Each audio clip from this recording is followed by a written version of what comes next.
yàlla ngi redressé. d'accord Adama bëgg naa ñu jàll ci beneen ponk ndax ministre bi gàllum wàllum économie ak industrie di Serigne Gueye Diop démb mu ngi génnee pour communiquer di weddi. ministre du commerce ministre maa ngi jéem ministre du commerce et de l' industrie Serigne Gueye Diop plutôt mu ngi génnee benn communiqué démb di weddi li nga xam ne moom mooy moom la ñuy waxtaanee jamono ji ne par rapport à une pénurie du sucre bu ñu nee sax dem nañ ba hausse nar a am ci njëg li ban jàngat ngay def ci loolu. bon d'habitude quand un gouvernement sort pour démentir c'est parce que affaire boobu am na. d'habitude su ñu waxee mbirum pénurie wala njàngam sàngam gouvernement génn. di démentir rek di def ay menaces sax d'ailleurs. c'est parce que loolu am na. je peux lire le communiqué pour ñi nga xamante ne yoruñu ko ñu ne le ministre de l'industrie et du commerce tient à rassurer l'opinion publique que le marché national ne connaît aucune pénurie de sucre. Les approvisionnements sont assurés de manière régulière en lien avec les opérateurs du secteur et la compagnie sucrière sénégalaise. Les informations relayées faisant état d'une supposée rupture sont infondées et non conformes par la disponibilité de plus de 35 000 tonnes suffisantes pour approvisionner le marché jusqu'en fin juillet. Le ministère appelle les commerçants à éviter toute spéculation sur les prix sous prétexte de sanctions prévues par la réglementation en vigueur. Des contrôles sont en cours pour garantir l'accessibilité du sucre au prix fixé. La population est invitée à signaler tout abus constaté au numéro 800 00 77 77. Le ministère réaffirme son engagement à renforcer la transparence, l'équité et la protection des droits des consommateurs à travers le territoire national. Signé Serigne Gueye Diop, ministre de l'Industrie et du Commerce, fait à Dakar le 23 juin 2025. Maintenant da ngay dindi Serigne Gueye Diop. def ci Assome Diatta jënd 2025 def ci 2022. tey non attends. C'est le communiqué de 2022 du ministre Assome Diatta. Aminata Assome Diatta. sur la pénurie du sucre. On avait parlé de 35 000 tonnes disponibles au niveau du CSS ak yooyu on parle des mêmes chiffres. nañ ma baal nag quoi sama mémoire dama ko gas rek jox ma. Adama bàyyi la ngay def. non je suis très sérieux. non Adama bàyyi la ngay def. je suis très sérieux. non quand même mais il y a combien d'années de décalage entre 2022 et 2023. une manière de te dire xam nga lu tax mu wax loolu c'est la même administration. c'est la même administration. ministre bi du bind lii. c'est-à-dire bañ fi waxee c'est l'administration bañ fi waxee pénurie du sucre du temps en 2022 on avait sorti ce communiqué là phrase génn ci virgule génn ci même le numéro vert c'est le même parce que c'est le numéro vert créé par l'administration de Macky Sall par l'administration sénégalaise dara soppeeku ci dama ne jamono jooju on ñu parlait de disponibilité stock de 35 000 tonnes on avait fait des vidéos gars yi jóge fii influenceurs yu Macky Sall yi jóge fii daw CSS filmé ko yaa ngi parle. je me rappelle très bien parce qu'il y avait trop de manipulation en fait. pour te dire manipulation yooyu nag ñooy continuer malheureusement ce sont les positions qui ont changé. ñi doon manipuler tey jii ñoom ñoo nekk à la réalité. des choses. tu comprends donc le communiqué reste le même. mais yow xam nga ndax suukar manqué na wala manqué wu. man su ma xëyee am naa sama benn jaaykatu café bu nekk fii nii ci garage Clando yu nekk Liberté 6 sama mami sama xarit say su ma ñëwee moom may jox sama dose café à part ça bi nekk ci régie bi xëy na. waaw léegi non une manière de te dire c'est-à-dire soo xoolee yokkute café gi. njëg bi jógee 100 francs à 100 café yokku na. waaw moom laa wax dama ne yokkute café bi njëg bi jógee à 100 francs à 150. c'est parce que suukar bi dafa yokk café gi yokk. mais loolu nag war nañ cee def communication sax dégg nga kenn wax ci. non dañuy waxtaan café yokku na suukar yokku na. café yokku na de. déglu dañuy waxtaan munoo génnal fii léegi nga ne da ngay jënd suukar bu mokk genn wàll liibar. 650 la. les gens te le vendent à 1000 francs. kilo je t'assure. non man xam nga fan laa xamee ne mbir yi day yokk c'est tu vas rencontrer un boutiquier qui te dit que ne man de damay jaay suukar bi pour jaay rek mais du ma ci am dara. du ma ci am ñaar dërëm. damay jënd saak bi ma def ko par kilo mais du ma ci am dara j'achète le sac je pense à 30 000 mais du ma ci am dara mais damay def noonu pour garder mes clients. Cela veut dire que loolu mënul wëy un jour ou l'autre mbir mi dina yokk. xam nga lan la ñu war a régler dans ce pays là c'est ce monopole que la compagnie sucrière sénégalaise est en train d'exercer au Sénégal. dañ koy bañ Mimram boobu dañ koy bañ nag. waa ji dem na fa de da koy bañ. non Mimram boobu. c'est-à-dire ñun Sénégal fu mu toll nii warul am benn entreprise suukar kese. au sud war nañ fa am benn. au Sénégal oriental war nañ fa am benn. partout war nañ am même bu dee 5 6. mais parce que fleuve Sénégal moom mooy roose toolu Mimram. mais attention demal la partie Anambela. vers Kolda. mais y a de l'eau. am pagaille. y a demal côté Ziguinchor. y a de l'eau. Ziguinchor ñaata fleuve la am 2. mais demal côté Bakel y a pas de fleuve. ok boo demee Falémé amul fleuve. côté Kidira rek ñoom seet c'est-à-dire au Sénégal partout y a de l'eau. mais personne n'a compris au fait ce monopole. te pourtant c'est ce même Ousmane Sonko qui est là aujourd'hui premier ministre moo demoon lors de la campagne électorale moo demoon Richard Toll ne yëg na xam na ce qui se passe ici à Richard Toll yëg na ne la compagnie sucrière sénégalaise moo ngi nangu suufu waa Richard Toll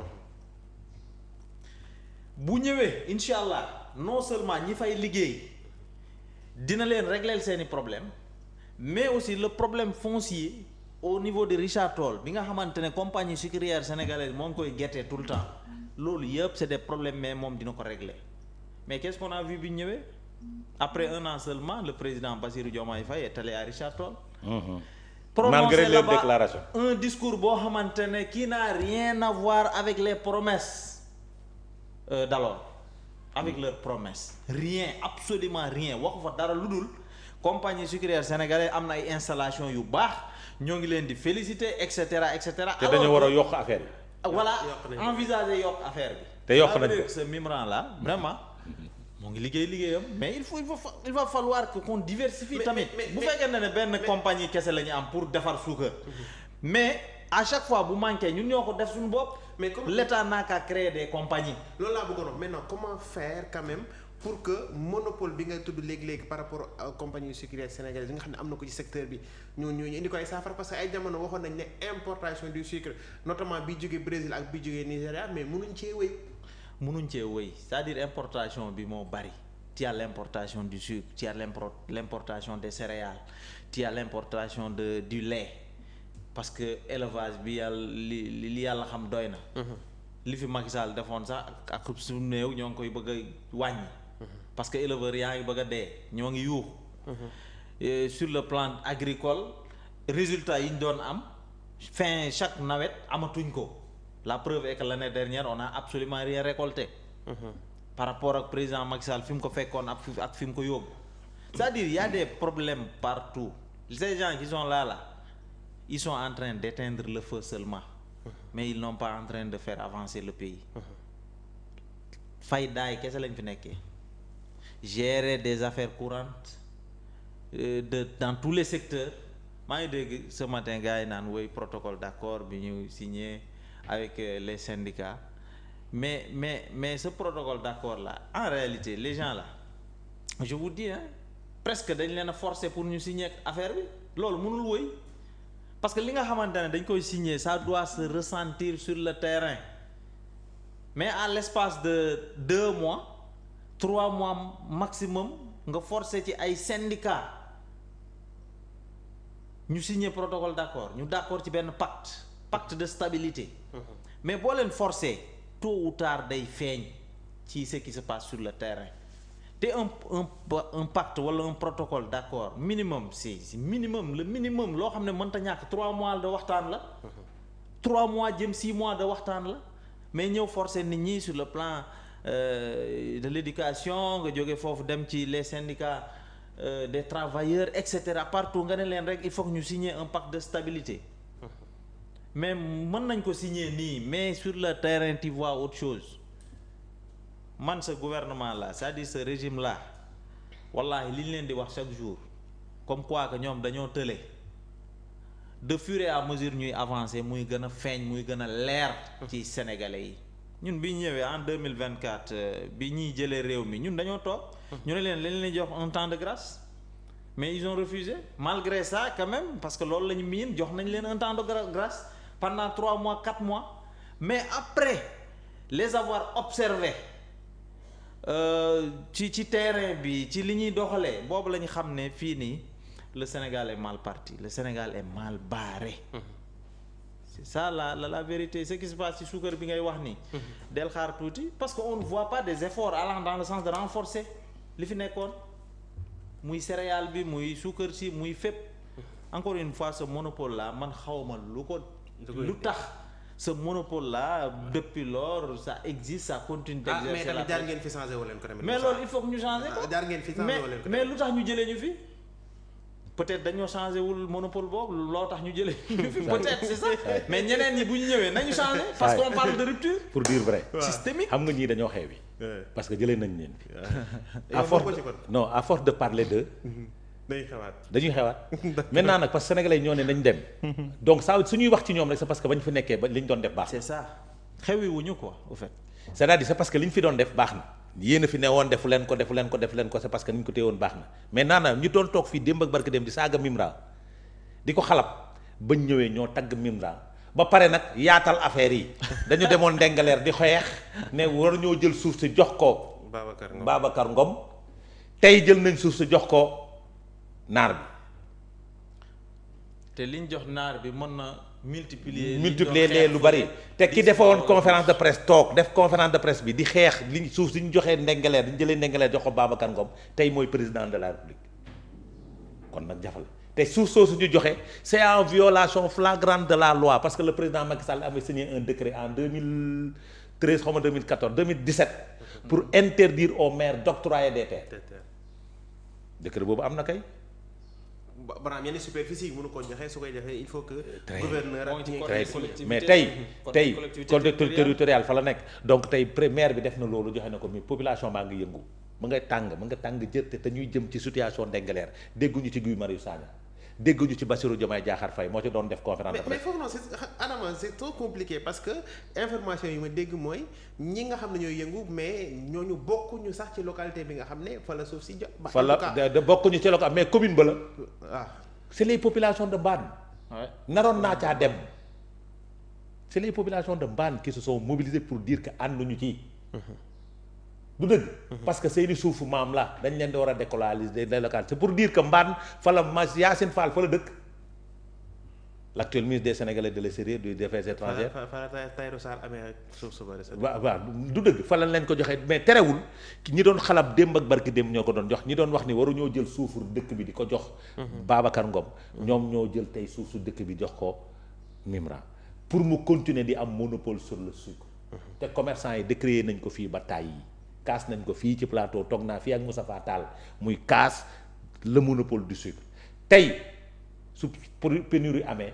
wala pénurie amul mais gis naa ne man j'avais des difficultés à la fin du mois pour trouver du sucre en poudre laa wax en poudre ndax day leer de en poudre manqué woon na maintenant nag mi ngi noonu amoon na fi amaat na fi tey nag on m'a réconforté c'est le salon international c'est le salon mondial de l'économie fa la dem il a été reçu par le premier ministre chinois aujourd'hui def nañ leen ko banqué avec 4 premiers ministres Ousmane Sonko donc pour te dire que je suis de très près cette affaire parce que daf ma ñor très près il a été reçu par le premier ministre chinois mu defal leen honneur te il n'a pas été reçu individuellement il a été reçu avec 4 autres premiers ministres mi ngi sol yëre bu gudd bu solu bu nangam donc daf ma ñor salon booboo ko yóbbu woon moom mooy fi nekk maintenant nag Sénégal ci Sénégal la ñuy gis ci taxawaay wax naa la pénurie du sucre pénurie leneen dina am parce qu'on n'a pas voulu prendre les devants d'abord on n'a pas voulu prendre les devants monopole sucre bi moo andi pénurie bi parce que sucre bi ñuy defar au niveau de la CSS doyul pour toute la population annuellement doyul malgré le stock qui existe il faut libéraliser le secteur benn instant sax on avait permis du temps de Macky Sall à ces commerçants là d'aller importer du sucre pour satisfaire le marché parce que tamit mënoo nekk ci réew benn nit rek mën fi ñëw tey di garde monopole bi. amoon na fi du temps de sédiment ci mbirum production de poulet bi.